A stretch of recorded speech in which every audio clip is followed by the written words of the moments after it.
Unfortunately, no one can be told what the Matrix is. You have to see it for yourself.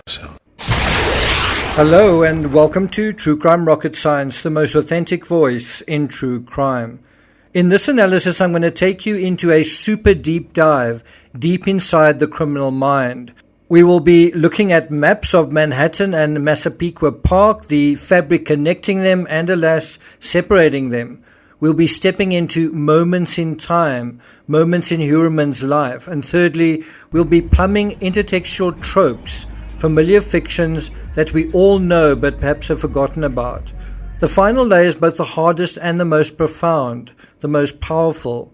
When we make it personal, we see just how excruciating some of these feelings really are. In fact, you may be living them yourself, wherever you are in your quiet corner of the universe. Worth playing for? Yes. Before we get to that, if you haven't subscribed to the channel, please do. Bear in mind I'll be doing another episode in the Van Gogh Letters series, so look out for that on the Team Peachtree channel.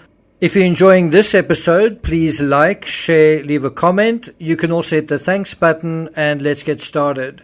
So, Genia Bellafante is a writer for Time, Big City, and the New York Times. On July 23rd, an article titled "The Class Rage in the Heart of the Gilgo Beach Suspect" was published, but the title was later scrubbed and rewritten, likely by a sub-editor, to "How the Gilgo Beach Suspect Wielded Power in Brownstone, Brooklyn."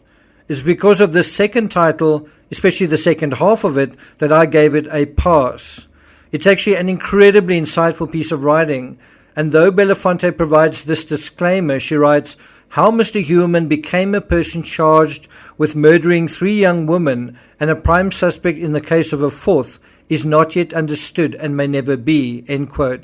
Well, she does not realize she has already provided a red pill, an access door into the apposite criminal matrix. I've been to Manhattan, I've felt the pulse of the place, but I've not been to the suburbs beside it, unless driving to and from JFK Airport and LaGuardia counts, which perhaps it does. But it takes someone who reports on the fabric of these places to really see the woods for the trees, and Bellafante doesn't. We're talking about the real fabric creating a kind of psychological fabric that is happening. The question is, how is it happening?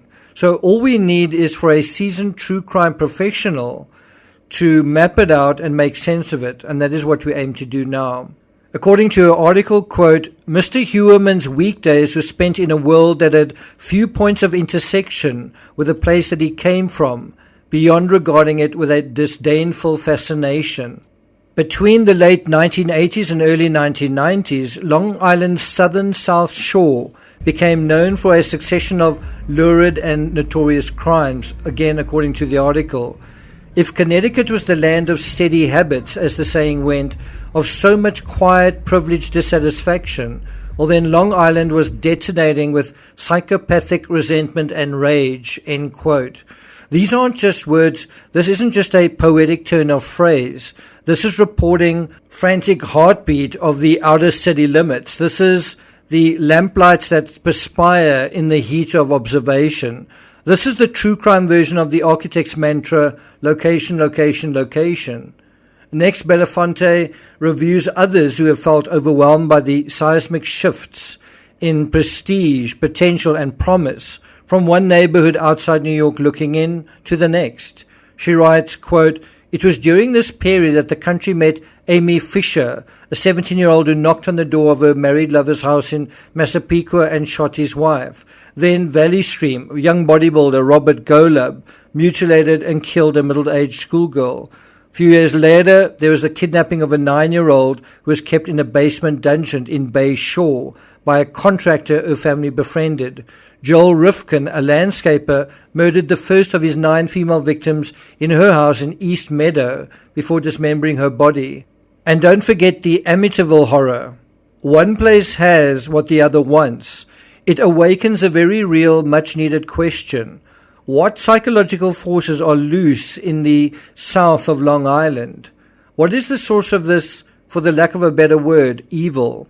According to the article, quote, in an essay titled The Devil in Long Island, it appeared in the New York Times magazine 30 years ago, Ron Rosenbaum, a native son, tried to come up with a unified theory to explain all the madness and bloodshed. And that, after all, is what we're trying to do here. We're trying to come up with a unified theory to explain one particular man's actions. And it's easy to say it's a madman, he's a psychopath. There is no explanation. That's the lazy way out. The harder work is to try to figure out the connections, what is happening here. Going back to the article, quote, playing on the notion of the historian Arthur O. Lovejoy's Great Chain of Being, he landed on the idea that the South Shore of Long Island is a great chain of wannabeing, a series of communities linked together by longing to be something else, longing to be something more. It sounds like an echo from that Taylor Swift song, doesn't it? Everybody here wanted something more. But you have to look at a map to see what this really means. It's the South Shore, the poorer shore, but also the closest shore to New York and Manhattan that has to look on those towers from afar and wish and hope and reach for, but never achieve. You know, hope is a mistake. If you can't fix what's broken, you'll go insane. Could Heuermann fix what was broken? Do you know what was broken in his life? For some, that hope lasts a lifetime. And hope like that isn't hope, it's a curse. From Massapequa to New York, it is less than 40 miles, barely an hour by car. But what is just around the corner in terms of mere geography is a cosmic leap culturally, to use Belafonte's excellent turn of phrase. In other words, it's a world away. It's a world you can get to, but one you cannot live in because you cannot drink from its waters. And yet the thirst for it persists. And so think about those words again. A series of communities linked together by longing to be something else, something more. On this channel, I often warn against the danger of believing in fairy tales. Well, in these neighborhoods, everyone believes in a fairy tale about living somewhere else, living right over there, being someone else, but never getting there. Each day is another day of wanna-being. And this is how we need to see Heuermann. Mama's boy Heuermann isn't just powerless as a man, and I think he was quite powerless as a child as well, but the extent of that weakness is exposed each time he leaves his mother's house and steps into the vertiginous elevators inside Manhattan. What does he do then to assert power, to beat back those clawing, creeping sensations of insignificance? According to her article, she writes, in his dealings with him, Mr. Tafira consistently encountered an obstructionist, a wall of no. These exchanges were unsettling enough that when Mr. Tafira heard the latest news, he was dumbstruck just for a moment. And then he thought, you know what, I'm not so shocked. The article goes on to mention another moment in Heuermann's past, where Tafira recalled a relatively simple bathroom renovation, according to the article. It was in an exclusive building for which Heuermann insisted on multiple unnecessary meetings on site. According to the article, the plans were expertly laid out. Everything was in line to proceed without incident. Mr. Tafira said the architect was great, the super was great, I guess the supervisor or the superintendent, but Mr. Heuermann blustered and nitpicked in a way that went far above and beyond the goal of maintaining a structurally sound building. I can tell you stories from when I was growing up where my own father is a builder, is a property developer, and he said sometimes you would get architects who would arrive there on scene and they'd give you a really, really hard time. They'd sort of strut in there, take names and, basically order people around. And my father would always say, well, guess who drove away from there in the Mercedes-Benz? Well, not the architect. But what he was talking about, what he was getting at, is this idea of the architect that is too big for his boots, and that he often encountered them. The New York Times article continues saying it was a control issue. It was ridiculous. If sadistic is watching people go through hoops over and over without much reason, then it was sadistic. Such a great point. Here you have the sadistic aspect, not in a sexual sense, but in a work sense, being applied to his colleagues. Exerting power in a mischievous way and taking gratuitous enjoyment out of doing that, out of making things hard for these other people. He was deeply aggravating. He was rude and dismissive. And they said on top of all of this, he didn't even look like an architect. And so in the real world, he acts like an arsehole. He's anal and nitpicky about everything. He's pushing his weight around. He exerts a kind of academic power, even though the renovations that he's in charge of cost more than his dilapidated mushroom turning brown in the ogre's swamp. Each time he visits the insular universe that is Manhattan, he encounters masters of the universe that remind him of his unconquerable smallness. The article refers to Heuermann meeting people like investment bankers, lawyers, entertainment people, and real estate developers in the what she describes as the insular universe of Brooklyn Heights co-ops.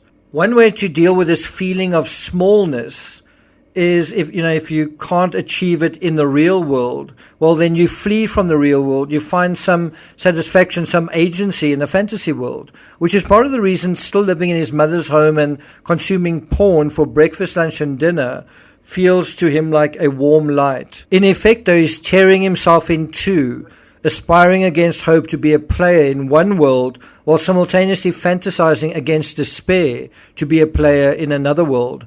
A world filled with crying naked children and his sadism flapping menacingly over it. But he doesn't really belong to either because he's never become his own man or a man at all, unless marrying someone is the mark of a man, unless fathering children is becoming a man. But even if it is, he's still torn hither and thither by an unfathomable dislocatedness that he cannot subdue in himself. And now I want to come to the psychology of Heuermann by an indirect route, instead of dealing with it directly on the chin within his field of experience, within these anecdotes. Well, let's go and look at tropes. If you drive to Long Island from New York, through Brooklyn and Queens, past one major airport for alighting princes and princesses and then another, but instead of turning south, you turn north, you end up in the fabric of the Great Gatsby. In 1922, Gatsby purchased an estate on Long Island, that's the North Shore, in the Nouveau Riche area of West Egg. It's a town opposite Manhasset Bay, the old money side of East Egg. East Egg is where Daisy lived with her husband, Tom. Gatsby, on the other side, has been longing to be something else, something more, to be someone himself for most of his life. And in the end, all the new money, all the parties and proving himself in the world isn't enough. The green light, like the grass on the other side, is always elusive, always a bridge too far, always part of an orgastic future of things that have yet to be denied, and yet are experienced through the course of a lifetime as not having nonetheless.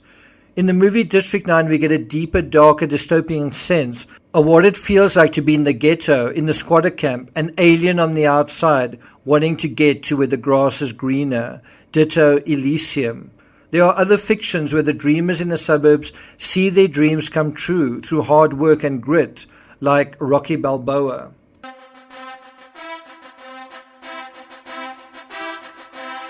Back in the real world, the Baldwins got to surf on dreams, movies, and whatnot, and that's how they got their transfer papers from Amityville and Massapequa to New York and Manhattan, but most don't.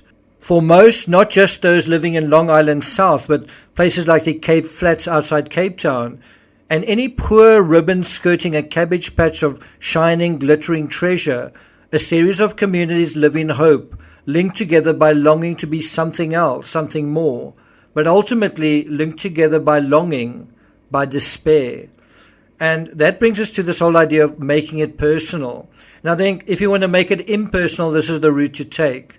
Scott A. Bond, PhD, is considered, and I think considers himself, one of the world's top experts on criminal behavior. He's also written a book titled Why We Love Serial Killers, The Curious Appeal of the World's Most Savage Murderer. In Dr. Bond's expert opinion, Rex Heuermann is a psychopath. Well, I have no doubt that the crimes were psychopathic, But I have a lot of doubt that the psychopath label fits here. A psychopath is a neuropsychiatric disorder marked by deficient emotional responses. But I would say that rather than a lack of emotions being the problem here, I would say that it's the opposite. Too many emotions. Too loaded with emotions. Any person subjected to extremes of loneliness and longing is likely to be eventually overwhelmed by them. So are we really dealing with someone where emotions aren't part of the problem, or are they very much part of the problem? Which is it? Were these crimes committed because the perpetrator was an unemotional psychopath, or because he let his emotions, his feelings that you and I also know, get the better of him? If he was a psychopath in later life, he certainly wasn't one in his former life, such as during high school, when he was described as quiet, passive, and shy. Psychopaths are bold, disinhibited, and egotistical. From his internet searches, one has a Dr. Jekyll and Mr. Hyde sense of Heuermann. How and where did he learn this? Because we know he started displaying imperiousness around the wealthy, to use another phrase from this article, including 4 personal injury lawsuits just in the last decade, one of which may have been a staged con.